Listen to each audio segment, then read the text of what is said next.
हम इस वीडियो में जानेंगे कि दांव पे बहुत कुछ है और बेफिजूल की मुंह उठाकर ये बात कर देना कि सरकार ने अमेरिका के आगे घुटने टेक दिए बहुत ही बेवकूफ़ाना है। क्योंकि भारत में अमेरिकी हवाई सैन्य अड्डे नहीं हैं।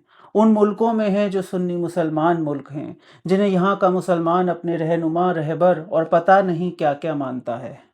पहले अपने रहनुमाओं से पूछो कि ईरान को जकड़ने के लिए तुमने अपनी ज़मीन अमेरिका को क्यों सौंपी। तब भारत को और भारत के प्रधानमंत्री पे सवाल उठाना, क्योंकि प्रधानमंत्री की आलोचना होनी चाहिए, उनसे सवाल होने चाहिए, लेकिन उससे पहले थोड़ा दिमाग भी इस्तेमाल होना चाहिए। कहने वालों ने बहुत कहा है और बहुत कह रहे हैं कि मोदी ने ये नहीं किया और वो नहीं किया ईरान इज़राइल के मुद्दे पर। लेकिन ईरान जो खुद को मुसलमानों का आका मानता है, हालांकि वो बात अलग है कि वो एक शिया मुल्क देश है और बाकी सभी मुस्लिम देश सुन्नी हैं, और सुन्नी और शिया की उतनी ही बनती है जितनी दिन और रात की। लेकिन इसी दादागिरी के खातिर ईरान ने भारत से अपने रिश्ते न मजबूत किए और ना ही उसने अपने रिश्तों को ज्यों का त्यों छोड़ा। वो लगातार भारत के आंतरिक मामलों पर ओआईसी से लेकर स्वयं अपनी शुक्रवार की हज के भाषणों तक सभी मंचों पर भारत में रहने वाले मुसलमानों का हमदर्द बनता रहा और कश्मीर को भारत से अलग करने की बात करता रहा। वहीं दूसरी ओर भारत और अरब के रिश्ते मजबूत होते रहे। बाकी खाड़ी के देशों से भारत करीब आता रहा, चाहे कतर हो या सऊदी अरब या हो यूएई। भारतीयों की तादाद भी और भारतीयों की पकड़ भी इन मुल्कों में मजबूत और गहरी होती रही। और यही कारण है कि भारतीय प्रधानमंत्री ने ईरान को छोड़कर सभी से बात की, चाहे वो कुवैत हो या यूएई या सऊदी अरब या बहरीन। और कमाल की बात यह भी है कि ये देश अलग दूसरी तरफ खड़े हैं और ईरान एक तरफ अकेला और तन्हा, जिस पे हमला तो अमेरिका और इजराइल ने किया है, लेकिन ज़मीन इस्तेमाल हुई है वो इन्हीं खाड़ी के देशों की हुई है। अब सवाल ये था कि भारतीय विपक्ष और भारतीय मुसलमानों द्वारा जो सवाल उठाया जा रहा है वो ये है कि मोदी ने ईरान पे हुए हमले और खमेनेई की हुई मौत पर कुछ भी क्यों नहीं किया या कुछ भी क्यों नहीं कहा। लेकिन उससे पहले मेरा एक सवाल है उन सभी से कि वो मुसलमान हैं, ये बात तो ठीक है, लेकिन क्या वो सुन्नी हैं या शिया? क्योंकि शिया हैं तब भी कुछ हद तक उन अपने उम्मा के प्रति उनकी वफादारी समझ आती है, लेकिन अगर वो सुन्नी हैं तो बस ये बता दें कि वो यूएई, सऊदी और कुवैत को शिया मानते हैं या सुन्नी। खैर ये तो बात रही मजहब की, फिरकों की और विचारधारा की, लेकिन अगर आप मानव पूंजी और आर्थिक आंकड़ों की दृष्टि से भिखाड़ी के पूरे मानचित्र को देखेंगे तो आप जानेंगे कि क्यों 1990 के संकट से भी बड़ा संकट है ये मौजूदा समय में, और क्यों भारतीय प्रधानमंत्री का झुकाव है खाड़ी के सभी देशों के लिए सिर्फ ईरान को छोड़कर।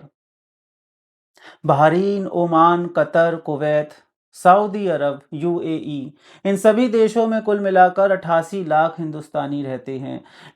अकेले यूएई में 35 लाख भारतीय, जो पूरी दुनिया से भारतीयों द्वारा भारत में भेजी जाने वाली आर्थिक मदद का 19% भेजते हैं।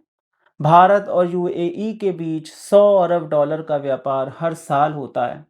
और ये यूएई वही देश है जिस पे सबसे ज़्यादा हमले ईरान ने किए हैं। आईआईटी अबू धाबी परिसर हो या आईआईएम अहमदाबाद दुबई परिसर, तनिष्क की दुकानें हों या सव्यसाची की, सभी यूएई में मौजूद हैं। बल्कि महंगी संपत्ति के मामले में भी भारतीय वहां दूसरे नंबर पर आते हैं और पूरे यूएई में भारतीय सबसे ज़्यादा हैं।